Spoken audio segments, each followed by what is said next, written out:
আজকে বানাবো বথুয়া শাকের রেসিপি। একটা তরকারি বানাবো, এটা সম্পূর্ণ নিরামিষ, খুব অল্প মশলাতে। দেখুন, একদম টাটকা টাটকা বথুয়া শাক মাঠ থেকে তুলে আনা হয়েছে। এবার এখানে রয়েছে আলু আর বেগুন কেটে নিয়েছি। তেল গরম হয়ে গেছে, দিয়ে দেবো কালো জিরে, একটা শুকনো লঙ্কা। এবার দিয়ে দিলাম কিছু বড়ি, এগুলো খেসারি কলার বড়ি, আপনারা যে কোনো কলার বড়ি দিতে পারেন। আর বড়িগুলো বাড়িতেই বানানো হয়েছে। ভালো করে ভেজে নেব। বড়িগুলো ভাজা হয়ে গেছে, এবার দিয়ে দেবো দুটো কাঁচা লঙ্কা, পরিমাণ মতো হলুদ গুঁড়ো।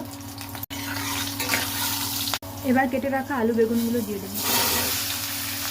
এগুলোকে কিছুক্ষণ তেলে নেড়ে নেড়ে ভালো করে ভেজে নেব, ঢাকা না দিয়ে নাড়ব।